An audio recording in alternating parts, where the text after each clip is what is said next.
안녕하세요. 2살 된 딸아이를 키우고 있는 주부입니다.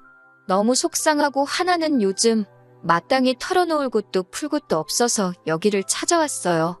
시어머니는 저더러 윗사람답지 못하다며 무조건 이해하라 하시는데 이러다간 제가 제명에 못 죽을 것 같네요. 남편과는 30이 한참 넘은 나이에 지인의 소개로 만났습니다.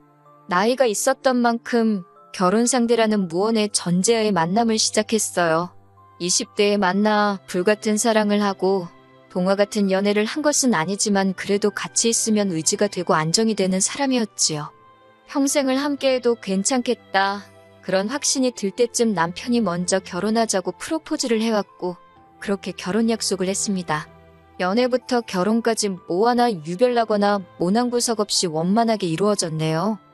남편이나 저나 나이가 있다 보니 결혼을 하자마자 아이를 갖기로 했었어요. 신혼을 즐기고 싶은 마음이 아예 없던 것은 아니지만 그런 여유를 부릴 상황이 아니었지요. 그런데 솔직히 금방 생길 줄 알았던 아이가 1년이 지나도록 생기질 않더군요. 몸에 좋다는 것도 챙겨 먹고 운동도 규칙적으로 하고 잠자리도 날짜에 맞춰서 했을 만큼 저희 선에서 할 수 있는 건 다 했던 것 같아요. 하지만 어쩐 일인지 도통 소식이 없대요. 속이 까맣게 타들어가는 것 같았지요. 결국 저와 남편은 상의 끝에 병원을 찾았습니다. 사실 저는 진작부터 병원에 가고 싶었는데 남편은 영 내켜하질 않았어요. 별다른 이유가 있는 것은 아니라면서 그냥 조금만 더 우리끼리 노력하면 생기지 않을까, 이번엔 생기지 않을까 그런 식으로 미루더군요. 그런 사람한테 계속 병원에 가자고 하는 게 왠지 자존심도 상하고 그래서 저도 남편이 하자는 대로 맞춰줬던 거지요. 아무튼 결국 결혼한 지 2년 만에 병원을 찾게 되었는데 그곳에서 저도 남편도 생각지 못한 소식을 듣게 되었습니다. 저희 2사람 다 문제가 있었더군요. 저는 저대로 자궁이 약했고 남편은 남편대로 정자수가 부족하답니다. 생각지도 못한 당혹스러운 이야기였고 저도 남편도 감히 서로를 탓할 수 없는 상황이었네요. 남편은 남편대로 자신에게, 저는 저대로 제 자신에게, 그리고 솔직히 잠깐이나마 서로가 서로를 원망하기도 했어요. 한 사람만이라도 정상이었다면 아이가 생기지 않았을까 하는 그런 아쉬움에서 나왔던 원망이었지요. 게다가 또 양가 어른들께는 뭐라고 말씀드려야 할지 머리가 지끈지끈 아파오더라고요. 결국 저희는 서로의 입장을 위해 상대에게도 문제가 있다는 이야기는 하지 않기로 했어요. 저는 친정부모님께 제가 문제가 있다고 말씀드렸고 남편은 시부모님께 자기가 문제가 있다고 얘기한 거지요. 그러면 적어도 사위며느리 탓은 안 하실 테니 가정의 평화가 유지되지 않겠냐는 저희 나름의 묘책이었네요. 그리고 이는 어느 정도 효과가 있었습니다. 친정에서는 저희 남편에게 미안해하셨고 시댁에서는 며느리인 저에게 미안해하셨거든요. 그렇다고 저희가 포기를 한 건 아니었어요. 병원에서도 아예 가능성이 없다고 한 건 아니니까 계속해서 노력을 했지요. 한편 저희가 한창 마음고생을 하던 그때 시댁에서 좋은 소식이 들려왔습니다. 남편에겐 6살 어린 이제 막 30대가 된 신우가 있었는데요. 그 신우가 결혼을 한다더군요. 좋게 말해서 천방지축이지 솔직히 개차반이 따로 없다고 표현해도 될 만큼 예의없고 제멋대로인 신우가 결혼이라니. 게다가 제가 알기로는 신우는 대학 졸업 후 단 한 번도 자기 손으로 돈을 벌어본 적이 없었습니다. 그렇다고 신우가 씀씀이가 적은 사람도 아니어서 걸핏하면 어머님 아버님께 손을 벌리기도 하고 그게 여의치 않으면 저희 남편한테도 10만 원만 20만 원만 하고 손을 벌리더군요. 그런데도 저희 남편을 포함해 누구 하나 신우더러 취업을 하라던가 나가서 아르바이트라도 해보란 소리는 절대 안 하니 옆에서 보기엔 꽤나 한심하대요. 30도 넘은 신우를 마치 아기 다루듯이 다 같이 감싸고 돌기에 급급했달까요? 제가 나서서 따끔하게 한마디 할 수도 없고 저로서는 그저 우리 신우 팔자 참 좋네 생각하고 말 뿐이었지요. 아무튼 그런 상황에서 신우가 시집을 간다 하니 가족 모두가 쌍수 들고 환영하는 분위기였답니다. 신우 남편은 모 경호업체에서 계약직으로 일하고 있다 했어요. 아버님은 그런 신우 남편의 직업이 안정적이지 않다고 탐탁지 않아 했지만 솔직히 신우도 별 볼 일 없는 상황에서 아버님이 뭘 얼마나 기대하시는 건지 잘 모르겠더라고요. 그리고 신우하는 꼴을 보아하니 애시당초 어머님 아버님의 의견은 중요하지 않은 듯 했습니다. 결혼식에 들어가는 비용도 신우는 어머님 아버님께 거의 통보식으로 얼마를 해달라 그렇게 알려왔더군요. 저희는 1원도 도움받지 않았습니다. 어머님 아버님이 대놓고 못해준다 하신 건 아니었지만 흘러가는 모양새가 해달라고 하면 안 되는 분위기였어요. 해주실 생각도 없어 보였고 뭐 솔직히 어머님 아버님이 재산이 얼마고 그걸로 2자식 다 결혼을 시키시던지 아니면 2자식 중 하나만 시키시던지 그건 제가 관여할 바는 아니었지요. 신경 쓰지 않고 있었고요. 그런데 어머님 아버님께서 정말 신우 말대로 7천만 원이란 큰 돈을 해주셨다는 걸 알게 되었을 땐 저도 남편도 사람인지라 서운하긴 하대요. 그리고 한번 서운한 마음이 들기 시작해서인지 신우나 어머님 아버님으로 인해 마음 상하는 날이 잦아지대요. 신우가 시집을 가고 얼마 지나지 않았을 때였습니다. 신우가 임신을 했다고 소식을 알려왔어요. 그 소식 자체에 서운함을 느낀 건 절대로 아닙니다. 축하하는 마음과 동시에 씁쓸한 마음이 들긴 했지만 한편으론 그동안 어머님 아버님 볼낯이 없었는데 괜히 한시름 덜은 것처럼 마음이 놓였거든요. 그래서 신우에게 뭐 먹고 싶은 거라도 있으면 사 먹으려고 돈을 좀 챙겨주려고 했어요. 참고로 저희 결혼할 때 신우가 한다는 말이 자기가 윗사람도 아니고 아랫사람인데 돈이 어디 있냐면서 단 1원도 축의금이랍시고 내놓지 않더라고요. 뿐만 아니라 저희가 집들이를 할 때도 휴지 하나 사오기는커녕 저희 집에 들어온 선물들 중 자기 마음에 드는 걸 골라서는 자기한테 주면 안 되냐고 우기는 식이었지요. 그럼에도 불구하고 그 모양인 신우가 결혼할 때 저희는 축의금으로 300만 원 줬습니다. 남편이 자기가 오빠이고 맞이이니 그 정도는 하고 싶다고 고집을 피웠거든요. 뿐만 아니라 집들이 한다고 하도 오라고 해서 남편하고 갔더니 색깔 변한 사과 몇 조각에 믹스커피 한 잔을 내주대요. 그리고 남편은 또 새 집에 필요한 거 사라고 돈으로 100만 원 줬고요. 그런데 이번엔 임신까지 거의 1년 동안 신우네로 거진 500만 원도 넘게 들어가게 생겼더군요. 그런데 신우는 제가 물어보기도 전에 한다는 소리가 자기 임신한 기념으로 명품 브랜드 손목시계를 사달랍니다. 차라리 돈으로 달라 했으면 그렇게 황당하진 않았을 텐데 저는 신우한테 미안하다. 하지만 지난해부터 지금 우리도 목돈이 많이 나갔다. 그래서 비싼 선물은 못 해준다고 솔직히 말했습니다. 경제적으로 부담스럽다고요. 그러면서 그러지 말고 앞으로 뭐 먹고 싶을 때 있으면 연락을 하라 했어요. 그러면 남편이랑 제가 사주겠다고요. 그랬더니 신우가 한다는 말이 임신을 안 해봤으니 임신한 여자 마음을 알겠냐입니다. 저는 평생 이해 못할 거래요. 그 말이 제 귀에는 저는 평생 애를 못 가질 거라는 저주처럼 들리더군요. 화가 나기도 전에 서러운 마음에 눈물이 났습니다. 어찌나 눈물이 나던지 신우한테 말이 너무 심한 거 아니냐 고작 그 한마디 쏘아붙이는 것밖에 못했어요. 그리고 이튿날 어머님이 전화를 걸어오셨어요. 이때만 하더라도 저는 신우가 자기가 말이 심했다거나 그런 말을 어머님을 통해서 전하려고 할 줄 알았습니다. 아니, 적어도 어머님이 대신 사과라도 하실 줄 알았어요. 하지만 이게 웬걸 어머님의 첫마디는 임신한 것도 얼마나 힘든데 왜 사람을 서럽게 하냐입니다. 그거 시계 하나 사주면 어디가 덧나냐면서 먹고 살만하면서 왜 그렇게 야박하게 굴었냐 하시는데 정말 어이없고 속상하더라고요. 그러면서 누구 엄마 아니랄까봐 신우랑 똑같이 하시는 말씀이 임신을 겪어보질 못했으니 이해가 안 되겠지 그러시는 거예요. 어머님까지 말씀을 그렇게 하시니 솔직히 그때부턴 서운한 것보다 허탈하더군요. 잘할 필요가 없다 그런 생각도 들고 그래도 그 사건 이후로 저는 적어도 시조카에게 잘해주려고 노력했어요. 신우가 신우 남편과 외출을 한다고 시조카 좀 봐달라고 하면 군소리 없이 봐줬고 시조카는 너무 어려서 기억을 못할 뻔했지만 옷이며 신발이며 많이 사줬지요. 신우는 얄미웠지만 시조카를 보고 있으면 그냥 아기라서 그런지 작은 행동 하나하나 심지어 울음소리까지 너무 귀엽고 사랑스러웠거든요.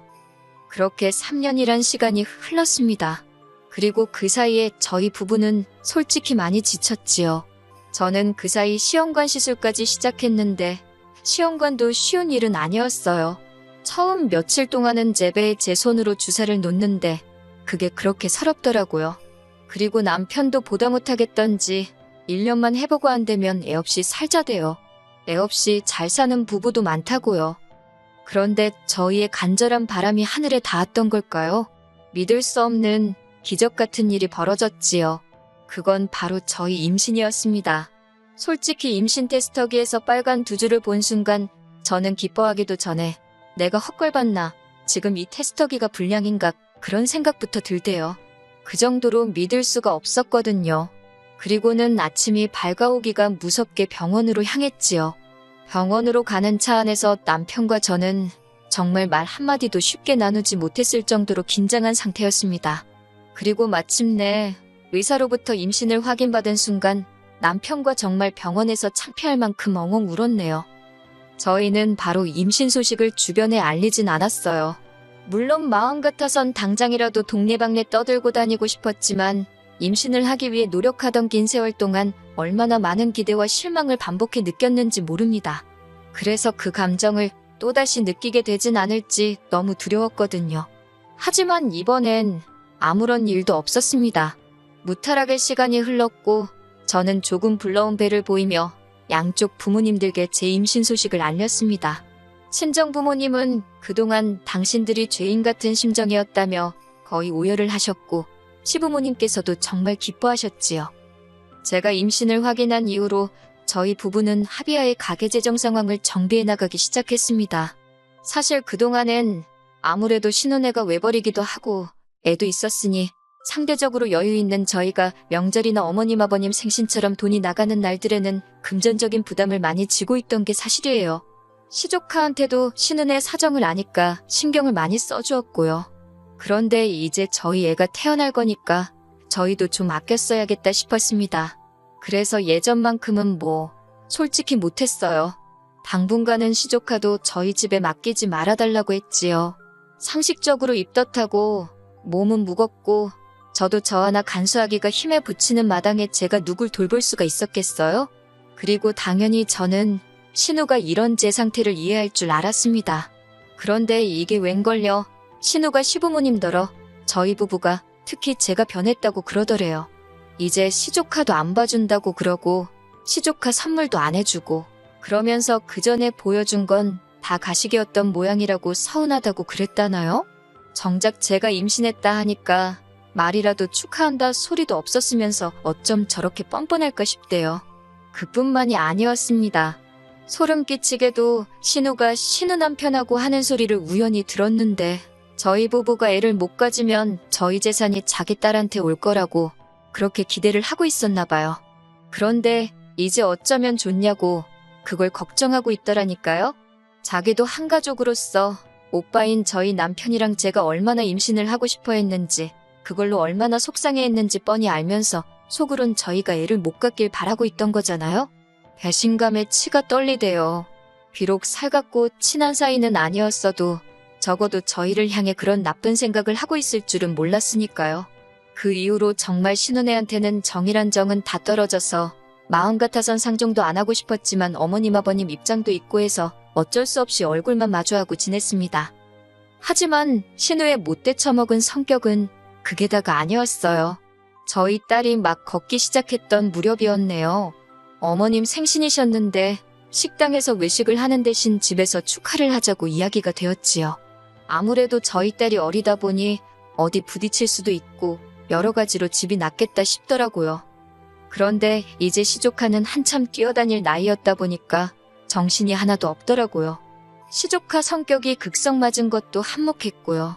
저희 애는 집이 아니라 그런지 계속해서 울어대지 시조카는 쉼없이 여기저기 들쑤시고 다니지 아랫집에선 시끄럽다고 계속 인터폰에 대지 신우가 시조카라도 좀 붙들고 있으면 좋겠는데 한다는 소리가 그럼 애를 어디 묶어놓기라도 해야겠냐면서 적반하장으로 나가더라고요. 제 자식도 아닌데 얼마나 부끄럽고 죄송하던지 아무튼 그래서 정신이 정말 하나도 없었어요. 그리고 그때였습니다. 정말 아주 잠깐 저희 애가 간신히 울음을 멈추고 잠이 들었길래 거실에 뉘어놓고 주방에 갔어요. 정말 한 1분이나 주방에 있었을까요? 갑자기 저희 애 우는 소리가 들리더라고요. 아니 이건 우는 소리가 아니라 거의 비명소리에 가까웠어요. 놀라서 거실 쪽을 돌아보니 시조카 손에 웬 나무젓가락이 들려 있었고 저희 애 귀에서 피가 나고 있었습니다. 제가 너무 놀라서 시조카한테 무슨 짓을 한 거냐고 소리를 질렀더니 시조카가 겁먹은 표정을 하곤 얼른 지엄마인 신우 뒤에 숨더라고요. 그리고는 저는 봤어요. 신우애가 씩 웃었단 말입니다. 하지만 남편은 남편대로 딸기에서 피가 나니까 애 병원 데려간다고 들쳐왔고 어머님 아버님도 이게 무슨 일이냐며 발동동 구르고 저는 신우의 표정에 순간 멍하니 넋이 나갔지요. 그런데 신우가 갑자기 한다는 소리가 생각해보니까 열받는답니다. 자기 애가 어리니까 뭘 모르고 그런 건데 막말로 저희 애가 죽기라도 했냐면서 왜 자기 애한테 소리를 지르냐고 애 놀란 거 안 보이냐면서 저더러 사과를 하래요. 순간 제 귀를 의심했습니다. 시조카가 내 애한테 해코지를 한 게 맞는데 어떻게 저런 소리를 하나 싶어서 신우를 쳐다봤어요. 그러자 신우가 또다시 뭘 그런 눈으로 쳐다보냐면서 자기가 틀린 말 했냐입니다. 그러자 남편이 저한테 지금 쟤랑 말 섞을 시간이 어딨냐며 빨리 가자고 하더니 신우한테는 입 닥치라면서 제정신이냐고 소리를 지르대요. 신우 남편은 시조카 챙기느라 급급했고 아무튼 일단은 저희 애부터 데리고 병원에 갔네요. 무슨 정신으로 간 건지도 모르겠어요. 병원에 도착하자마자 응급처치하고 사진 찍고 그래도 의사 말로는 다행히 깊이 쑤신 것 같지는 않고 피는 살이 긁혀서 나는 거라고 잘 소독해주고 하면 별 문제 없이 나을 거랍니다. 혹시 고막에 문제가 생기는 건 아닌지 걱정했는데 다행히 그럴 가능성은 희박하다고 해서 한숨 돌릴 수 있었지요. 그렇게 어느 정도 애가 안정을 되찾고 저희는 다시 시댁으로 가지 않고 그냥 저희 집으로 돌아왔습니다. 신우는 물론이고 그 상황에도 신우한테 말이라도 조용히 좀 하라 소리 한마디 안 하신 어머님 아버님 목소리도 듣기 싫어서 남편더러 전화드리라 했네요. 애는 괜찮을 거라 했지만 그날 일로 신우는 물론이고 그 집 식구들 전부한테 정이 뚝 떨어졌달까요? 그리고 이튿날 아버님이 전화를 해오셨어요. 제가 안 받고 남편이 받았는데 듣기에는 남편이 상황 설명을 하면서 신우 때문에 짜증난다고 하는 것 같더라고요. 이후로 정확히 남편하고 아버님 사이에 어떤 대화가 오갔는진 모르겠습니다. 하지만 아버님이 시키신 건지 얼마 지나지 않아 이번엔 신우한테 전화가 걸려오대요. 그런데 뭐가 그렇게 억울하고 분한지 대뜸 고래고래 소리를 지르는 겁니다. 자기 애가 몇 살인지 아냐? 애가 아기가 있어서 그랬겠냐? 실수 좀 했다고 애한테 소리를 지르면 되냐? 네 애만 소중하냐? 아주 사람 속을 뒤집어 놓더라고요. 결국 듣다 못한 제가 나이도 어린 게 아주 기어올라도 유분수지 한 번만 더 그따위로 짓거리면 쫓아가서 머리털을 다 잡아 뜯어 놓을 줄 알라 했어요. 그리고 시조카 데리고 어디 가서 검사라도 받아보라고 소름 끼친다고 해버렸지요. 그랬더니 신우도 어쩌고저쩌고 떠드는데 그냥 먼저 전화를 끊어버렸습니다. 저는 남편더러 어머님 아버님이 어쩔 수 없지만 네 동생하고 시조카는 다신 안 보고 살고 싶다 했어요. 볼 때마다 우리 딸 피 흘리는 귀가 생각날 것 같아서 싫다고요. 남편도 대번에 이해한다면서 그러라 하대요. 자기도 신우 때문에 열받고 분통 터진다면서 그리고 여기서 끝났으면 제가 이렇게 글까지 쓰지는 않았을 거예요. 그런데 몇 시간 지나지 않아 이번엔 어머님까지 전화를 걸어왔습니다. 먼저 저희 애는 어떤지 물으시면서 아버님께 듣기는 하셨다며 그래도 어쨌든 낫는 거 아니냐 다행이다 하시대요. 그러더니 하시는 말씀이 그쯤 했으면 됐다고 이제 적당히 넘어가랍니다. 저희 애야 어려서 기억을 못할 테지만 시조카는 이제 제법 커서 지금 저희가 자기한테 소리 지르고 한걸 커서도 기억할지도 모른다고 이제라도 가서 달래주고 하라는 거예요. 그러면서 시조카가 어려서 장난이 심했던 건데 고작 그런 일로 어른들 사이가 틀어져서야 되겠냐고 저희더러 윗사람답게 너그러이 품어주라나요. 먼저 전화해서 신우더러 너도 놀랐겠다. 미안하다. 우리 잘 지내보자 하라고요? 시자는 시자라더니 역시 어머님도 별 수 없구나 싶대요. 저는 어머님께도 그런 소리 하실 거면 연락하지 마시라 했습니다. 어머님도 어머님 딸인 신우가 귀하듯이 저도 제 자식이 제일 귀하다고 막말로 이번엔 귀만 찌르고 말았지만 다음엔 어딜 어떻게 해코지를 할 줄 아냐고 무서워서 상종도 하기 싫다고요. 그리고 이후로 몇 달의 시간이 흘렀습니다. 남편더러 당신이라도 예전처럼 지내고 싶으면 어머님 아버님도 뵙고 오고 시조카도 챙기라 했지만 솔직히 마음에도 없는 소리를 한 거였어요. 만약 남편이 눈치 없이 그래 알겠어 했으면 진짜 화가 났을 텐데 다행히 남편이 그런 눈치는 있어서 자기도 싫다며 어머님 아버님도 뵈러 가지 않았고 시조카도 챙기지 않대요. 이제 저희 딸 귀는 아무 일도 없던 것처럼 괜찮아졌어요. 그리고 저는 요새 그저 딸 키우는 재미에 푹 빠져 살고 있지요. 한 4살까지만 이렇게 옆에서 딱 붙어 키우고 이후론 다시 일을 할 생각입니다. 그리고 어머님께서 종종 연락을 해오세요. 주된 내용은 손녀, 즉 저희 딸 보고 싶단 이야기고요. 그런데 전 못됐다 할 수도 있지만 전혀 답장하지 않고 있습니다. 시댁 식구들 누구든 간에 저에게 진심으로 사과하지 않는 한 절대로 교류하지 않을 생각이거든요. 제 자식, 저 말고 누가 지켜주겠어요? 안 그래요?